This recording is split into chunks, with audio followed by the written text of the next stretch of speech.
বিছানায় গুটিসুটি হয়ে বসে আছে ওরা। কতক্ষণ হলো আরিশ ওয়াশরুমে ঢুকেছে, কিন্তু এখনো বের হওয়ার নামগন্ধ নেই। মা বলেছিল, আরিশকে উনার সাথে কথা বলার জন্য, সেই বিষয়ে কথা বলবে বলেই ওরা অস্থির হয়ে আছে। ওয়াশরুমের দরজা খোলার শব্দে ওরার ভাবনার ছেদ ঘটল। সদ্য গোসল করা আরিশের অর্ধউন্মুক্ত শরীরের দিকে মোহাচ্ছন্ন হয়ে তাকিয়ে আছে ওরা। আরিশের ভেজা চুলের কিছু পানি গড়িয়ে পড়ল কপাল বেয়ে, নিচে নেমে গেল শক্ত চোয়ালের ধার বেয়ে। এলোমেলো ভিজে চুলগুলো কপালের ওপর নেমে এসে তাকে আরো আকর্ষণীয় করে তুলেছে। প্রশস্ত কাঁধ আর খোলা বুক জুড়ে ছোট ছোট পানির ফোঁটা চিকচিক করছে। এই প্রথম কোনো পুরুষকে এভাবে দেখছে ওরা। কি দেখছো? আরিশের কথায় হকচকিয়ে গেল মেয়েটা, হালকা কেশে উঠল কয়েকবার। দৃষ্টি সরিয়ে বলল, না মানে, আপনার এতক্ষণ সময় লাগছিল। তুমি অসুস্থ বলে নিজেই নিজেকে শান্ত করলাম হামিংবার্ড। নেহাতি শরীর খারাপ তোমার, নয়তো ছাড় পেতে না। ওরার কান দিয়ে যেন গরম ধোঁয়া বের হচ্ছে, লোকটা কি বলল? কেউ এতটা নির্লজ্জ হয় কিভাবে? ছি! লজ্জায় চোখমুখ বন্ধ করে ফেলল ওরা। টু শব্দ পর্যন্ত করল না। আরিশ ওয়ার্ড্রোবের সামনে গিয়ে, পরনের তোয়ালে খুলে বিছানায় ছুঁড়ে ফেলল। ওরা মাথা নিচু করে আছে। পোশাক পরতে পরতে বলল আরিশ, কথার জবাবে চুপ করে থাকা কি তোমার স্বভাব? আর সবসময় এমন বোবা হয়ে থাকো কেন? আদরই তো করি, মারধর তো নয়। তাতে এত ভয়ের কি আছে, বলো তো ছোট্ট পাখি? ওরা ভবল, আরিশ ভুল কিছু তো বলেনি। আদরই করে, তবে খুব হিংস্রভাবে। ওরা তাকালো আরিশের দিকে। কালো রঙের টি শার্ট সাথে হাফ প্যান্ট পরেছে সে। চুলগুলো ভেজা, সামনে ছোট ছোট চুল থেকে পানি চুইয়ে কপালে পড়ছে। ওরার ইচ্ছে করছে চুলগুলো ভালো করে মুছে দিতে। কিন্তু সে সাহস হলো না। মা কল করেছিলেন, কথা হয়েছে? হুম। তারপর? বললেন, আপনার সাথে কথা বলবে। কল দিলে যেন রিসিভ করেন, এতটুকুই। ঔষধপত্র খেয়ে জলদি সুস্থ হও। সব সময় এমন মায়া দয়া দেখানোর পাত্র আমি নই, গট ইট? ওরা অবাক হলো। আরিশের দিকে বড় বড় চোখে তাকালো এবার। কোথায় মায়ের কল রিসিভ করার কথা হলো আর উনি বলছে অন্য কিছু। আরিশ ওরার দিকে এগিয়ে এসে কোলে তুলে নিতে নিতে বলল, সব কথার জবাব চাই আমার। চুপ করে থাকলে মেজাজ খারাপ লাগে। আর আমার মাথা গরম হলে কি হয়, সেটা তুমি জানো। হ্যাঁ, ঔষধ খাবো নিয়মিত। ওরাকে কোলে নিয়ে দাঁড়িয়ে আছে আরিশ। ওরা না চাইতেও আরিশের গলা জড়িয়ে ধরে আছে।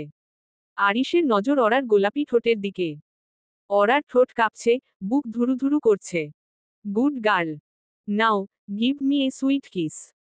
Kiss me. ওরা আবারও ভয় পাচ্ছে। কিস না করলেই তো খেপে যাবে লোকটা। কিন্তু ওরার পক্ষে কিস করাও সহজ না। এটা তার জীবনের প্রথম কিস, কোনো পুরুষকে প্রথম নিজে থেকে কিস করা। যা চিরস্মরণীয় হওয়ার কথা। কিন্তু এই মুহূর্তে, ওরা ভয় আর দ্বিধায় কাঁপছে। আরিশ ওরার মতিগতি বুঝতে চেষ্টা করছে। কেন কিস করছে না ছোট্ট পাখিটা?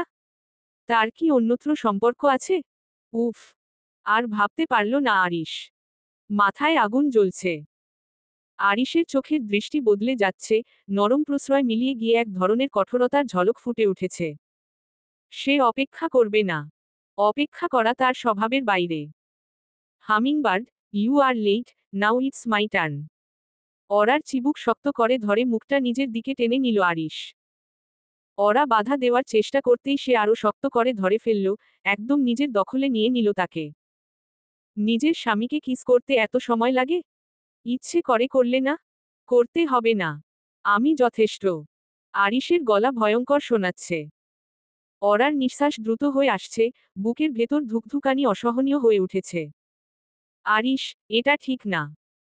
তার কণ্ঠ ভাঙতে থাকে, কিন্তু সে আর কথা শেষ করতে পারে না। ভয় মুখ থেকে কথাও বের হচ্ছে না। কোন পাগল নিয়ে ঠেকলো বুঝতে পারছে না। Calm down hummingbird, I won't hurt you. I'll just kiss your lips.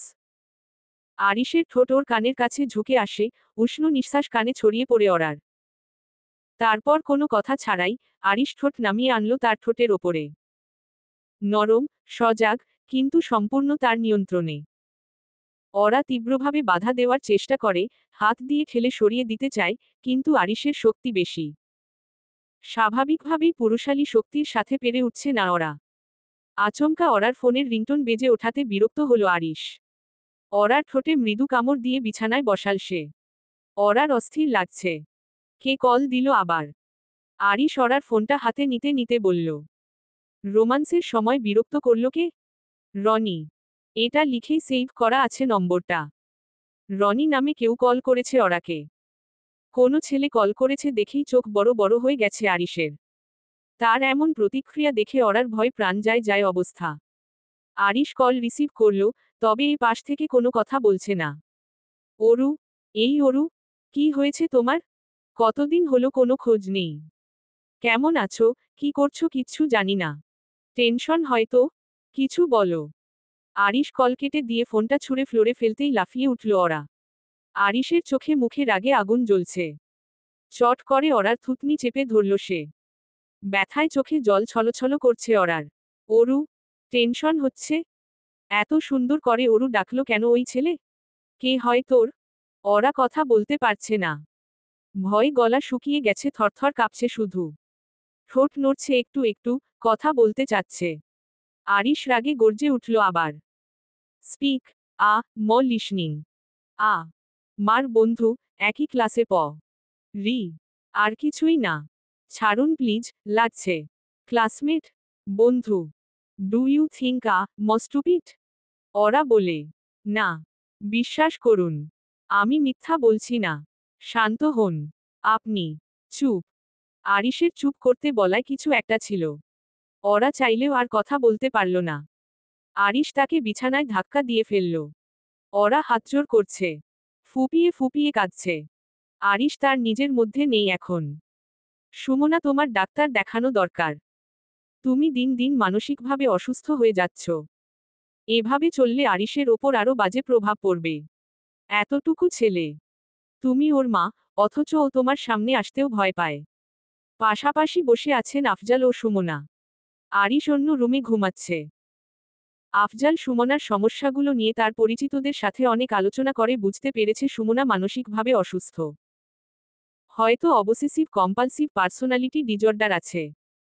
এটা এমন একটা রোগ যেখানে আক্রান্ত মানুষ চরম মাত্রায় পারফেকশনিস্ট হয়। অন্য কেউ তার জিনিসে হাত দিলে রেগে যায়। তারা শৃঙ্খলাপূর্ণ জীবন চায়, অন্যের অনুভূতির তোয়াক্কা করে না। সুমনার মধ্যেও তেমন অনেক সমস্যা আছে। আফজাল তা হাড়ে হাড়ে টের পায়। চুপ করো। আমি কি পাগল? আর কিসের ডাক্তার দেখাবো? তুমি আর তোমার ছেলে আমার জীবন শেষ করে দিয়েছ। তোমার কাছ থেকে না পাই শারীরিক সুখ আর না পাই আর্থিক সুখ দিয়েছ একটা বাচ্চা। সারাদিন জ্বালিয়ে মারে, আমার সব গোছানো জিনিস এলোমেলো করে। আফজাল ধৈর্যহারা হচ্ছে আজ বারবার শারীরিক বিষয় প্রশ্ন তোলায় খারাপ লাগছে তার। টাকা পয়সার কথা বললে সেও তো একেবারে কম কিছু ইনকাম করেন না তিনি, আসলে সুমনার চাহিদা বেশি। এবং সেটা সবকিছুতেই। সমস্যা আমার না সুমনা, তোমার। একটা সুস্থ মানুষ সর্বোচ্চ কতক্ষণ ফিজিক্যাল অ্যাটাচমেন্টে থাকতে পারে? সর্বোচ্চ 10 মিনিট? বা 12 মিনিট? ধরলাম 20 মিনিট। আমার কি সেই ক্ষমতা নেই? তুমি কেন এমন করছো সুমনা? তোমার যখন প্রয়োজন হয় আমি তো সাপোর্ট করি, বলো। আর মাসে 60,000 টাকা ইনকাম করা সত্ত্বেও তুমি টাকায় সুখী নও বলছো? সুমনার ভালো লাগছে না এসব কথা। সে কোনো কিছু বুঝতে চায় না। তার আরও দরকার, আরও। বসার ঘরে বসে আছে তামান্না। অরার চিৎকারে ঘুম ভেঙে গেছে আজ। তামান্না বেশ বুঝতে পারছে ওর সাথে কি হয়েছে। কিন্তু কিছু করার নেই। তামান্না নিজেও বুঝতে পারছে না আরিশ ঠিক কি চায়। এই ভালো, এই খারাপ। রোদটা আজ একটু বেশি তীব্র। জানালার পর্দার ফাঁক গলে সোনালি আলো এসে পড়েছে বিছানায়। বিছানার চাদরটা এলোমেলো, মেঝেতে অরা ও আরিশের জামাকাপড় ছড়িয়ে আছে। দেখে মনে হচ্ছে যেন রাতের কাহিনী এখনো মেঝের ওপর পড়ে আছে। অরা চোখ মেলে তাকায়। মেয়েটার চোখে ক্লান্তির ছায়া, ঠোঁটে নিঃশব্দ এক অস্থিরতা। শরীরটা যেন নিজেই বোঝায় দুঃসহ একটি রাত পেরিয়েছে। চুপচাপ শুয়ে থাকে সে, পাশ ফিরতেও কষ্ট হয়। সমস্ত শরীরে ব্যথা। আরিশ এখনো ঘুমিয়ে আছে, মুখে প্রশান্তির ছাপ। আরিশের দিকে তাকালো অরা। লোকটাকে ঘুমন্ত অবস্থায় একেবারে শান্ত লাগছে। অথচ দীর্ঘশ্বাস ছাড়ল অরা। অরার বুকের ভেতর একরকম ঝড়, ভয়, লজ্জা আর একটা অচেনা অনুভূতির মিশেল। বয়স মাত্র 18, কিন্তু এই কয়েকদিনেই সে যেন বড় হয়ে গেছে। সেই চঞ্চলতা হারিয়ে গেছে। অরার অস্থির লাগছে। ঘড়িতে সকাল 9টা বেজে গেছে।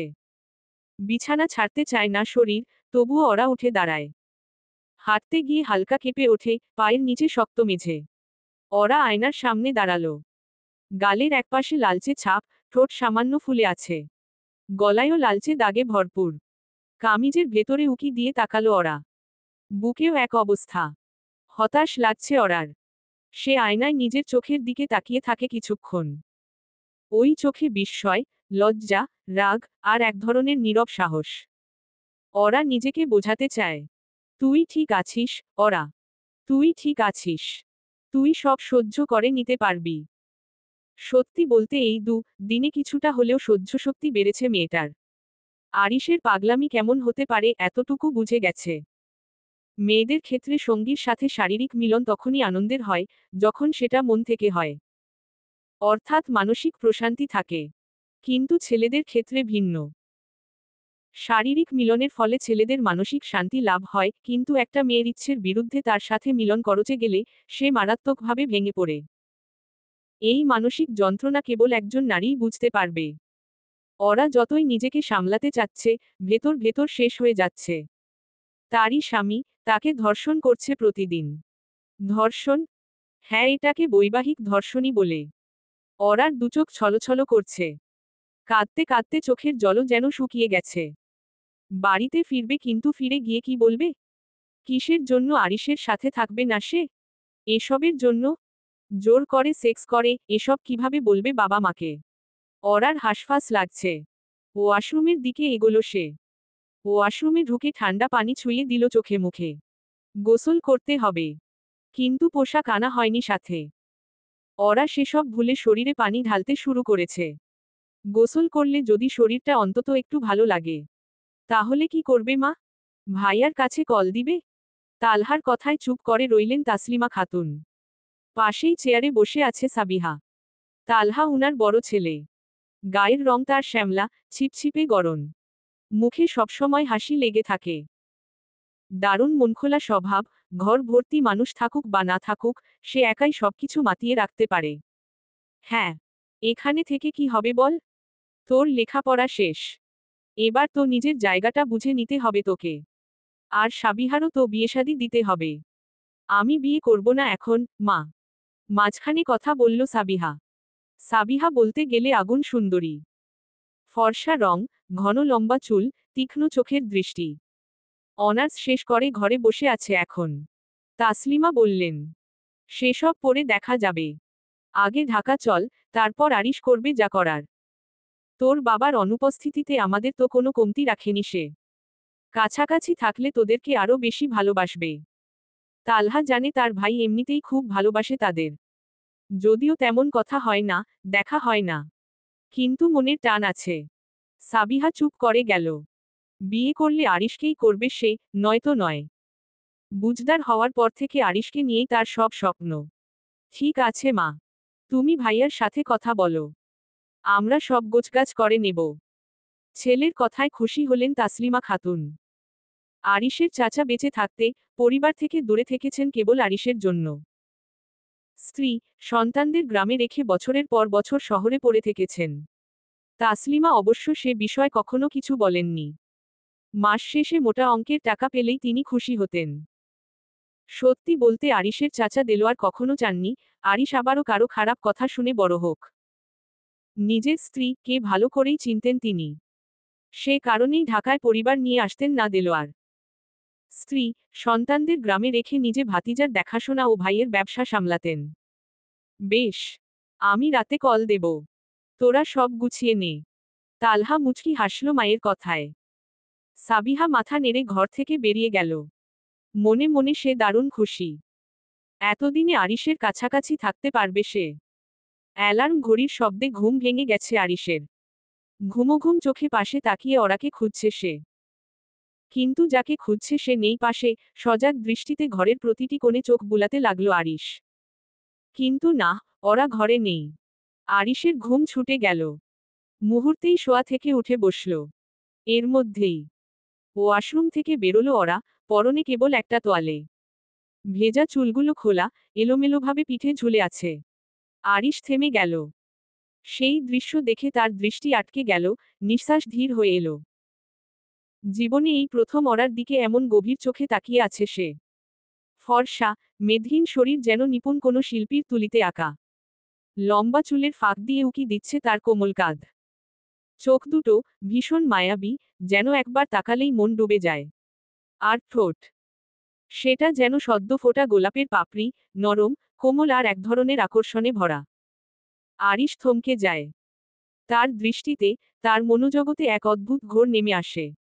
আরিশকে বসে থাকতে দেখে ভীষণ ভড়কে গেল ওরা। চমকে উঠেছে, চোখ মুখ তাতে স্পষ্ট। লজ্জায় তার গাল লাল হয়ে উঠেছে। মন এতটাই উদাস ছিল, যে জামাকাপড় না নিয়েই ঢুকে পড়েছিল ওয়াশরুমে। ধরে নিয়েছিল, আরিশ এখনো ঘুমিয়ে আছে। তাই তো তোয়ালেতেই নির্বিকারভাবে বেরিয়ে এসেছিল। কিন্তু এখন, এই মুহূর্তে কিছু বলার মতো অবস্থায় নেই ওরা। নিজেকে ভীষণ বোকা মনে হচ্ছে। মনে হচ্ছে মাটি ফেটে গেলে সোজা সেখানে ঢুকে যায়। তবুও কিছু একটা করতে হবে। নিজেকে সামলে লম্বা এক নিঃশ্বাস ফেলল সে। মাথা নিচু করে, চোখ তুলে তাকালো না আরিশের দিকে। দ্রুত পায়ে এগিয়ে গেল ওয়ার্ড্রোবের দিকে। চুপচাপ, কিছু না বলে। ওরা ওয়ার্ড্রোব খুলে জামাকাপড় খুঁজছে। হাত কাঁপছে, সে টের পাচ্ছে স্পষ্টভাবে। কিছু না দেখেও বুঝতে পারছে, পেছনে থেকে আরিশ তাকিয়ে আছে। তার চোখের দৃষ্টির ভার যেন ঘাড়ে এসে পড়ে আছে ওরার। বুক ধুকপুক করছে, গলা শুকিয়ে গেছে। আর কিছু না ভেবে জামাকাপড় হাতে নিয়ে ওয়াশরুমের দিকে ফিরতেই চুপচাপ ভেঙে গেল সেই নিস্তব্ধতা। হামিংবার্ড। আরিশের গলা। নরম, শান্ত। ওরা থমকে দাঁড়ায়। পেছনে ফিরতে সাহস হয় না। নিঃশ্বাস আটকে যায় তার। চোখ বন্ধ করে মুহূর্তটা কাটানোর চেষ্টা করে। আরিশ শান্ত কণ্ঠে বলল, শরীর ঠিক আছে? ওরা দাঁড়িয়ে থাকে, নীরবে, নিঃশব্দে। তার মুখে কোনো শব্দ নেই, অথচ চোখে অভিমান, রাগ আর মনের গভীরে অজানা এক আলোড়ন। সারারাত পশুর মতো আচরণ করে, এখন শরীরের খোঁজ নিতে এসেছে। ওরা কি বলবে?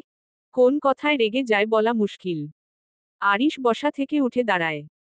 ওরার দিকে গভীর মনোযোগ তার। মেয়েটার গলায়, ঘাড়ে অনেক দাগ বসে গেছে। আরিশকে এগোতে দেখে ভয় লাগছে ওরার। দ্রুত বলল সে, হ্যাঁ, ঠিক আছে। আমি জামাকাপড় পরে আসছি। এখানেই পরো। আমি দেখব না। আরিশের কথায় হাসবে নাকি কাঁদবে বুঝতে পারছে না ওরা। কি হাস্যকর কথাবার্তা বলছে লোকটা। চলবে। পরবর্তী পর্ব পেতে চ্যানেলটি সাবস্ক্রাইব করুন।